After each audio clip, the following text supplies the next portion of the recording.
wuxuu leeyahay gabar ayaan Afrika ka keenay halkan ayaan keenay wadamadan reer galbeedka ayuu suuqna alfaadil isku meel ayaa u jeednay aad ayaan isu jeclay waxay ii muujin jirtay inay marwo saalixada tahay cunug ayay ii dhashay laakiin markii aan halkan imid gobol kale ayayba aadaba iyadoo maalmaba joogin waxayna ii sheegtay hamigeedu inuu ahaa inay ugu timaado Yurub aad ayaan u jecelahay kama maarmi karo awlaadeydiina way sidaa kaagamana sheekeynaya ayuu leeyahay suuqna alfaadil dhibaatooyinka qurbaha yaala ee hooyada kaligeed ku haysta ama ninka ragga kaligeed ku haysta aad ayaan u jeclaa reerkayga inaan ula midoobo waa biiri jiray daacad ayaan u ahaa ayuu leeyahay sheekhuuna alfaadil taladu way iga cakirintahay maxaad igula talinaysaa ayuu ku leeyahay sheekhuuna alfaadil falyatafaddal mashkuuran wa majuuran الحمد لله والصلاة والسلام على رسول الله صلى الله عليه وسلم بعد الله آدم كومه العلنية إناد كد ذلك سريرك إنو اسمه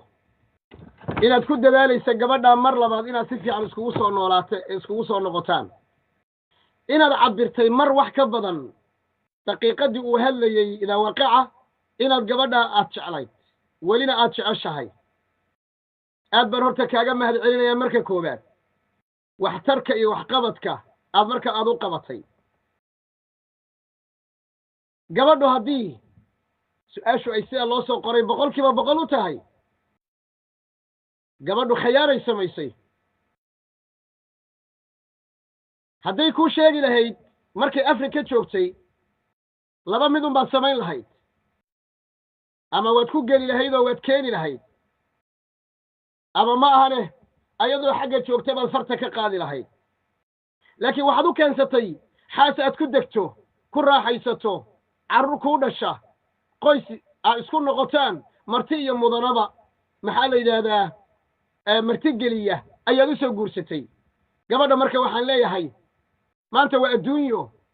الدنيا ذنا وحابدو شوكتاب أمريكا لقيا با أمريكا نقاله ودال أمريكا نقاله حتى صل يورو معها ما سهلنو أنت قبل هذا كسو أوي كسو علي marka ay suuqa shaqada galeen diintooda iyo xoogoodii iyo tarbiyada ilmihii markay isu keenay waayeen tira male gabaray arbay ku fiican tahay ninka ku aaminay ee adigu khiyaanaysay ninka ku aaminay ee xoolihiisa ku keenay ninka ku aaminay ee meesha joogto ku keenay arbay kugu fiican tahay adduunyadaada arbay u fiican tahay aakhiradaada arbay u fiican tahay caafimaadkaaga arbay u fiican tahay sharaftaada arbay u fiican tahay ehelkaaga arbay u fiican tahay dumarnimadaada arbay u wanaagsan tahay wax walba oo qof bini aadama uu wanaag u ka dareemo arbay u wanaagsan tahay gabanay waan kula talinayaaye khiyaanadu xaraam weeye waman nakasa fa inma yankuthu ala nafsi alla wuxuu leeyahay qofka ballan buriya naftiisa wallahi ku soo noqonaysaa asagoo adduunyada jooga baa laga arkayaa ma rabtaa xoolo xalaal ah ما دونيسا قلبك إنه إلهي راح قليو هذا ولي بالماضي سوى هيسان إلهي كبق زوجك أكسر نقو ولي بالرالي قلي خيانة دي آد كنت من هالكنا وعد ديسو بإذن الله تبارك وتعالى إقرها للنقضه وحلقيها با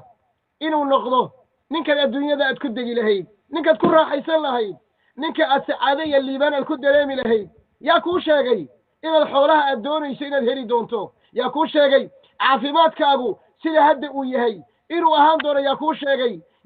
hadduu ku furo nin asaga ka fiican inaad heli doonto yaa kuu sheegay waxaad yeeshaa tala hadday kula gudboon tahay ku soo noqo zawjkaaga ilaahayna oga baq ogowna allah ayaa ku muraaqabaynaya qalbigaaga waxa ku jirana alla oga haddana waa og yahay subxaana wa tacaala mana liibaanaan mana guulaystaan dadka khiyaanada noocan oo kala sameeya ninka waxaan leeyahay adeero waxaad yeeshaa sabar oo dul qaado u ducee gabadha hadal wanaagsan u muuji qaraabadeeda la xidhiidh aabbaheed iyo hooyadeed u sheeg culimmada meesha joogto u sheeg wax garad oo dhan la tasho ayadana intaad soo sasaban karto soo sasaba biidnillaahi tabaaraka wa tacaala wax alla haddii jiraan waxay dhibsatay gabadhuna waxay dhibsatay hadday jiraanna waxa weeyaan ka daa gabadha ka ilaali gabadha soo dhawee gabadha xubbiga aad sheegayso gabadha martisoor ooga dhig u qosol gabadha u muusood gabadha u tanaasul gabadha ha ka taxsi qaadanin biidnillah waxaa laga yaabaa wax yar bay ka cadhootay u gacan furnow waxaa laga yaabaa inay bakhaylnimo kaa dareentay waxaa laga yaabaa gabadhu haddii ay deeqsinnimo kaa arki lahayd waxay suurtagala go'aankay qaadatay inay hadda kugu canaadayse ay marka hore dhab ka ahayd inay adiga kula noolaato laakiin gacan adaygaaga markay aragtay ayaa laga yaabaa inay tagtay markaad tidhi maxaad u tagtay inaad ku tidhina waxaa laga yaabaa inay ku dhahdo marka horeba waan kugu soo dhoofayey